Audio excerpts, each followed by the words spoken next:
Hello and welcome guys आपके अपने channel step up banking में your next step in banking exam. जैसे कि आप जानते हैं कि S B I P O prelims के सारे शिफ्ट ओवर हो चुके हैं। मेरा भी आज सेकेंड शिफ्ट में पेपर था। मैंने महाराष्ट्र से फॉर्म फिलअप किया है।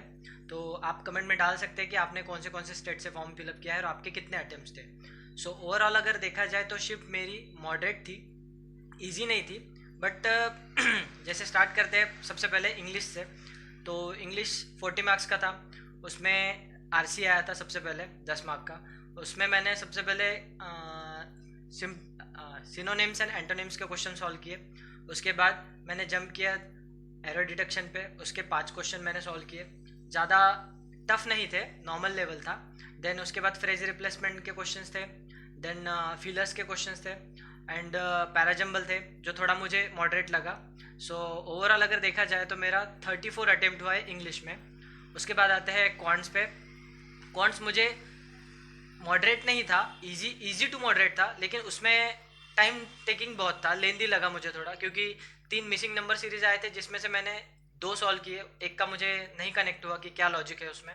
उसके बाद डी आई पे गया तो पहले क्वेश्चन में मुझे बहुत टाइम लगा। देन जो कि मुझे स्किप करना चाहिए था। उसके बाद मैंने डी आई सॉल्व किया 4 क्वेश्चन, बाकी नेक्स्ट डी आई सॉल्व किया, उसके 4 क्वेश्चन सॉल्व किए। तो पहला डी आई था बारग्राफ। सेकेंड डी आई था उसमें जैसे कि अब मैं याद करता हूँ, उसमें आया था वायरलेस और वायर वाले हेडफोन्स वाला कुछ तो भी था एक डी आई। तो पहले इसमें डेटा दिया था कि वायरलेस का और देन वायर्ड वाला का परसेंटेज दिया था, तो हमें फाइंड आउट करना था उसमें। तो वो क्वेश्चन मैंने 4 किए। तो एंड उसके बाद एक अरिथमेटिक का किया था मैंने, पार्टनरशिप वाला। तो ऐसे ओवरऑल देखा जाए तो मेरे टोटल अटेम्प्ट थे 13 अटेम्प्ट क्वांट में हुए। उसके बाद आते हैं रीजनिंग। रीजनिंग मुझे ईजी लगा, ज़्यादा मॉडरेट नहीं था। उसमें सिर्फ ट्रिकी था जो डिस्टेंस डायरेक्शन, जो मुझे सबसे ज़्यादा ट्रिकी लगा। देन उसके बाद एंड सेकेंड मोस्ट थिंग एक पजल, जो जिसमें 3 डिपार्टमेंट थे, आईटी, ऑपरेशनल और प्रोडक्शन डिपार्टमेंट। उसमें मुझे एक दो क्वेश्चन में डाउट हुए, क्योंकि कैसा ना, उसमें इधर और वाली क्वेश्चन सिचुएशन बन रही थी। तो ऑप्शन में भी ऐसा कोई दिखा नहीं, मल्टीपल ऑप्शंस थे उसके, 1 और 2 फॉलो और 2 और 3 फॉलो। तो वो मुझे थोड़ा सा ट्रिकी लगा, उसमें मुझे मेरा भी कोई लॉजिक लगा नहीं। मुझे ऐसा लगता है उन्होंने एटलीस्ट एक अगर बताया होता कि उसमें, वैसे पजल में मोस्ट ऑफ द टाइम ऐसा होता है ना कि ओनली 2 पीपल और 3 पीपल वाला ऐसा दिया रहता है पजल में, तो वैसा कुछ दिया नहीं था, उस वजह से मेरा लॉजिक लगा नहीं वहाँ पे। बाकी पजल नॉर्मल थे। एक मंथ बेस्ड वाला पजल था, 9 and 26 डेट थी उसकी।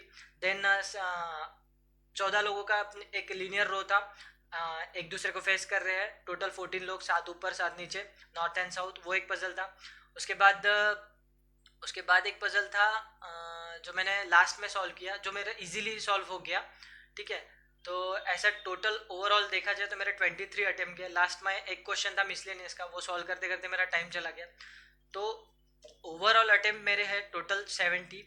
और एक्यूरेसी भी ज़्यादातर 90+ ही है मेरी एक्यूरेसी। तो इस हिसाब से देखा जाए तो अगर चांसेस तो है, निकल सकता है, बट डिपेंड करता है कट ऑफ, क्योंकि वैकेंसीज लास्ट ईयर से भी कम है। तो एंड महाराष्ट्र का कट ऑफ वैसे भी हाई जाता है।